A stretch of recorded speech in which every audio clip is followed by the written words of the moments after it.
Ray. What do you want to do tonight? The same thing we do every night, Pinky. Try to take over the world. Chapter 35. The Dynamic Laws of Prosperity by Catherine Ponder. 1962.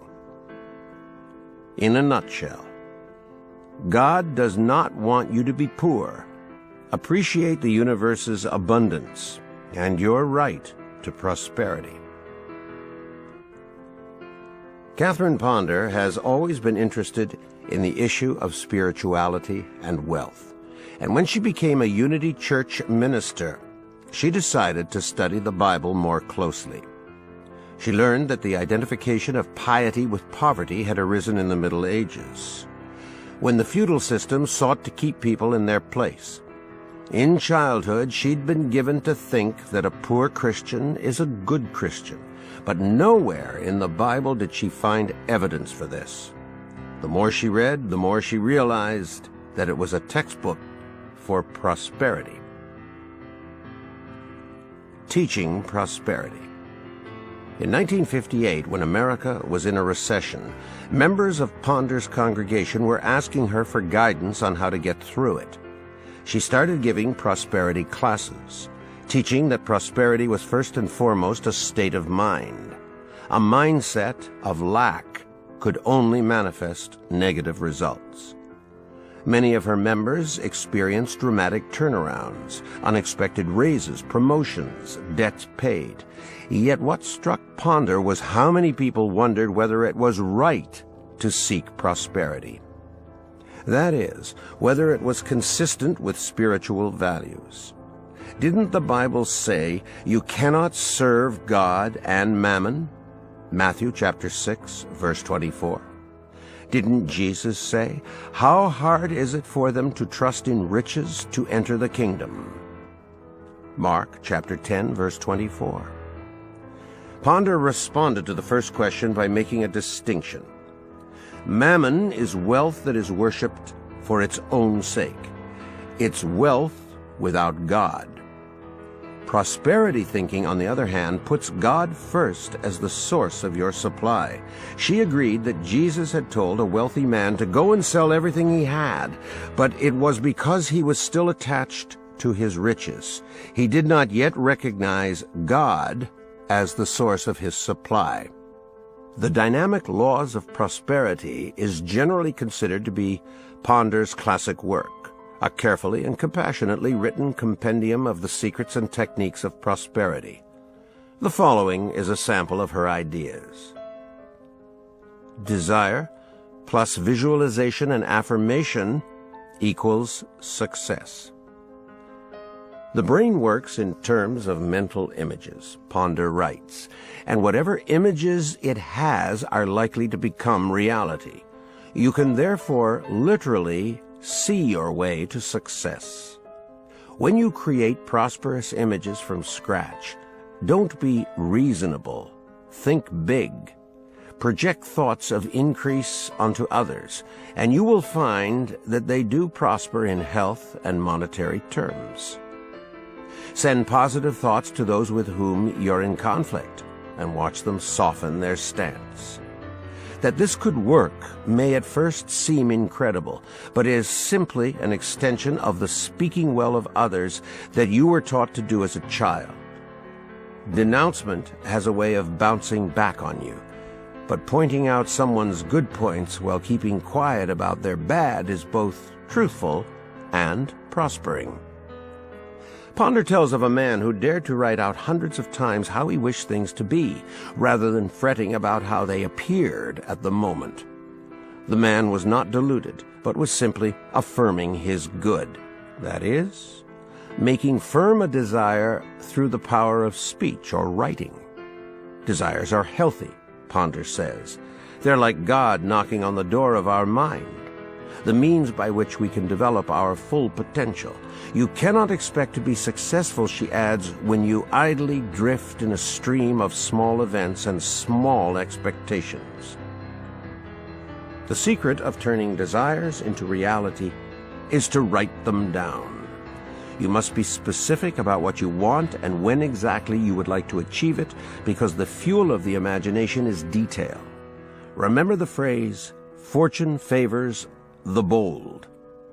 Life does seem to clear a path for those who know what they want. Nature respects purpose. Writing things down clarifies your purpose in a way that idle thought cannot. Prosperity is circulation. To attract prosperity, don't ever think about yourself as poor or say that you can't afford something. Count your blessings. Focus on abundance. Look only for opportunities. If you don't have something that you desire, use the vacuum law of prosperity and create room for it by throwing out old goods. Make way for growth. Ponder talks in terms of radiation and attraction. That is, the thoughts that you give out coming back to you in some form. You engage in radiation and attraction all the time, but because you're not properly aware of it, you don't see the error in radiating thoughts of negativity and lack. A person trained in prosperity thinking will be very careful only to think thoughts of prosperity, knowing that nothing but these can attract success back to them. Appreciate the prosperity principle that you've got to give to get. You should expect the very best in life, but you must give full measure for the good you wish to receive in advance. Emerson's famous essay, Compensation, highlighted this basic law of prosperity. Ponder describes a law as a principle that works. The practice of tithing, she argues, puts you in tune with the universal law of circulation. Many people think it old-fashioned, but giving away the first tenth of your income demonstrates to yourself that the universe is an abundant place, and that in acknowledgement, you're returning some of it to its source, just as the farmer returns 1/10 of his seed for soil enrichment.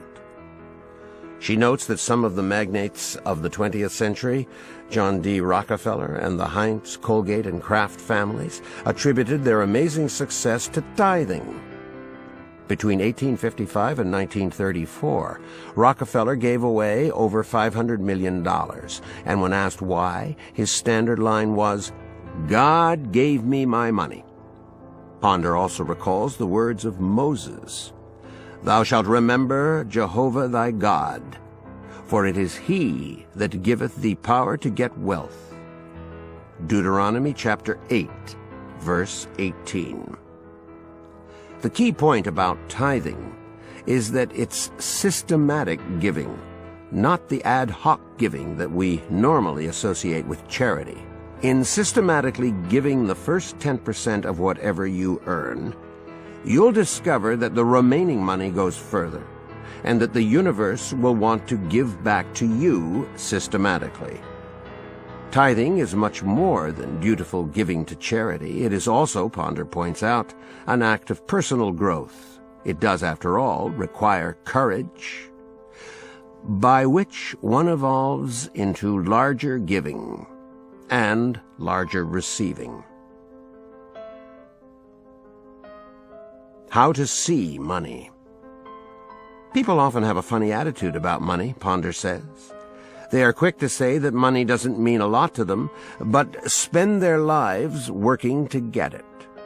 Why not admit that money is important and that it's basic to living a good life? Wonderful if rightly used. Money reacts to your attitudes about it, Ponder comments. Therefore, if you think well of it and admire what it can do, you're much more likely to enjoy more of it. See it as a tyrant, and it will be so. Continually remind yourself of the relationship between money and thought. Think of and expect lavish abundance for the day ahead when you wake up in the morning. You may be surprised at what happens. Ponder includes a fascinating reference to Einstein, saying that he shook up the scientific world by proving that substance, or energy, the unformed, is convertible to matter, the formed, which includes money. Einstein showed that the physical and non-physical worlds are convertible, and interchangeable. Prosperity thinking acknowledges the connection between the invisible substance or energy that makes up the universe and your thoughts. By connecting the two, you have greater control over the creation of matter. Final comments. This discussion is merely an appetizer. Most of the 20 chapters of the Dynamic Laws of Prosperity deal with a different prosperity law, covering health, debt, work, persistence, intuition, and a truly unusual chapter on the prospering power of charm. Though the book was mostly written in the late 1950s, many of its ideas were ahead of their time. In the face of the conformity of her era, Ponder dares the reader to be different, noting that uniqueness always pays, and it's your duty to be like no other.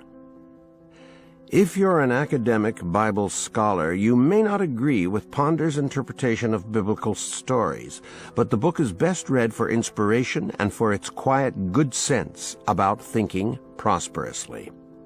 The Dynamic Laws of Prosperity may be one of the more unusual success classics, but could be the most valuable to you if you're willing to have an open mind.